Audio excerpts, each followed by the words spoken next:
पटना शहर की भीड़ भरी गलियों में रेलवे स्टेशन के पास एक बूढ़ा भिखारी बैठा करता था। उसका नाम था रघु। झुर्रियों से भरा चेहरा, मैले कपड़े और हाथ में एक पुराना कटोरा। लोग उसे अक्सर नजरअंदाज कर निकल जाते थे। कुछ सिक्के उसकी ओर फेंक देते, कुछ बच्चे उसका मजाक उड़ाते। लेकिन किसी को नहीं पता था कि रघु के भीतर एक ऐसी आग जल रही थी जो एक दिन पूरे शहर को रोशन करने वाली थी। रघु कोई साधारण इंसान नहीं था। कभी वो बिहार के एक छोटे गांव में स्कूल का अध्यापक हुआ करता था। बच्चों को पढ़ाना उसका जुनून था। लेकिन किस्मत ने ऐसा खेल खेला कि उसकी जिंदगी बिखर गई। पत्नी की बीमारी, इलाज के पैसे न होने से उसका सब कुछ बिक गया, घर, जमीन, सम्मान। और फिर एक दिन उसकी पत्नी ने भी उसका साथ छोड़ दिया। टूटा हुआ रघु पटना चला आया।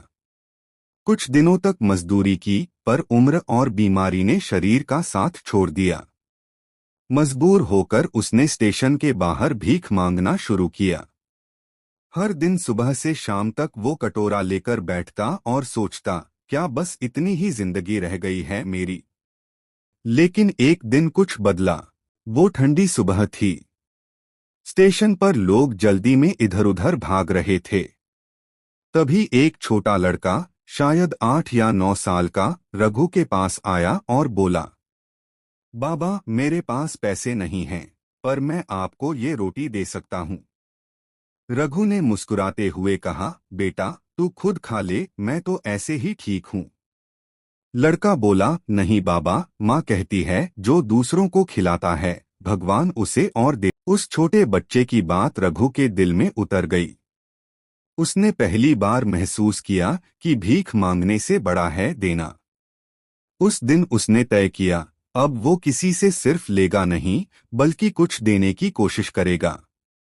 अगले दिन से रघु ने अपने पास आने वाले हर भिखारी, बच्चे या मजदूर को एक बात कहना शुरू किया, अगर हम सब मिलकर कुछ मेहनत करें तो हमें किसी से भीख नहीं मांगनी पड़ेगी। लोग हंसते थे, कोई कहता बूढ़े को पागलपन हो गया है, लेकिन कुछ लोग उसकी बात सुनने लगे। धीरे धीरे रघु ने स्टेशन के पास पड़े कबाड़ से टूटी फूटी चीजें इकट्ठा करनी शुरू की। कोई पुराना बोतल, कोई लोहे का टुकड़ा, कोई गत्ते का डिब्बा, वो सब इकट्ठा करके बेच देता और जो पैसे आते उनसे 2 लोगों को खाना खिलाता। दिन बीतते गए। अब उसके पास कुछ साथी भी जुड़ गए थे, 2 अनाथ बच्चे, एक बूढ़ी औरत और एक बेरोजगार युवक। उन्होंने मिलकर एक छोटा सा ठेला खरीदा, जिसमें वे चाय और समोसे बेचने लगे। रघु खुद चाय बनाता था और वो बच्चे लोगों को सर्व करते थे। पहले दिन की आमदनी थी सिर्फ 90 रुपए। लेकिन रघु के लिए वो 90 रुपए करोड़ों जैसे थे।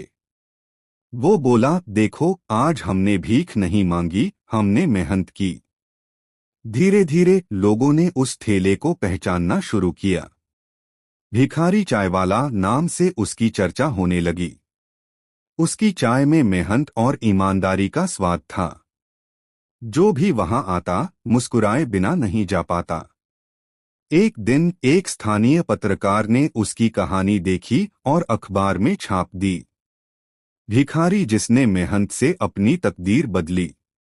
उस खबर ने पूरे शहर का ध्यान खींच लिया। लोग अब सिर्फ चाय पीने नहीं, बल्कि रघु से मिलने आने लगे। कई लोग उसकी मदद के लिए आगे आए। किसी ने बर्तन दिए, किसी ने ठेला ठीक कराया और किसी ने नई दुकान के लिए जगह दी। कुछ ही महीनों में रघु का ठेला एक छोटी दुकान में बदल गया, रघु टी स्टॉल। अब वहां 6 लोग काम करते थे, जिनमें वही बच्चे और औरत शामिल थे जो पहले उसके साथ फुटपाथ पर भीख मांगते थे। रघु अब हर शाम दुकान बंद होने के बाद बच्चों को पढ़ाने बैठता। उसका कहना था, मैंने जिंदगी से सीखा है कि गरीबी गुनाह नहीं, हार मान लेना गुनाह है। उसकी ये बात धीरे धीरे सबके दिल में उतर गई। कुछ महीने बाद उसने एक एनजीओ की मदद से नई राह नाम की संस्था शुरू की, जो फुटपाथ पर रहने वाले बच्चों को पढ़ाई और रोजगार के लिए तैयार करती थी। रघु अब भिखारी नहीं रहा, वो एक प्रेरणा बन चुका था। जो लोग पहले उसे देखकर रास्ता बदल लेते थे, अब उसके पैर छूने आते थे। एक दिन वही छोटा लड़का जो उसे रोटी देने आया था, उसकी दुकान पर आया। अब वो बड़ा हो गया था, स्कूल यूनिफॉर्म में था। उसने मुस्कुराते हुए कहा, बाबा, याद है मैं आपको रोटी देने आया था। रघु की आंखों में आंसू आ गए। उसने कहा, बेटा, अगर उस दिन तू मुझे वो रोटी न देता तो शायद आज मैं किसी अंधेरी गली में पड़ा होता। तूने मुझे देने का मतलब सिखाया। वो दिन रघु के लिए सबसे बड़ा इनाम था। वो जान गया कि एक छोटी सी दया की बात किसी की जिंदगी बदल सकती है। रघु अब हर रविवार स्टेशन के बाहर जाता, जहां कभी वो भीख मांगता था। लेकिन अब वो वहां खाना बांटता था और कहता, जिस दिन तुम किसी को कुछ देने लगोगे, उसी दिन तुम्हारी गरीबी खत्म हो जाएगी। समय बीता और रघु टी स्टॉल अब 3 दुकानों में बदल चुका था। लोग उसे रघु दादा कहकर पुकारते थे। जिंदगी ने मुझे गिराया बहुत बार, लेकिन हर बार उठने की वजह मैंने खुद बनाई। आज भी पटना स्टेशन के बाहर दीवार पर एक बोर्ड लगा है,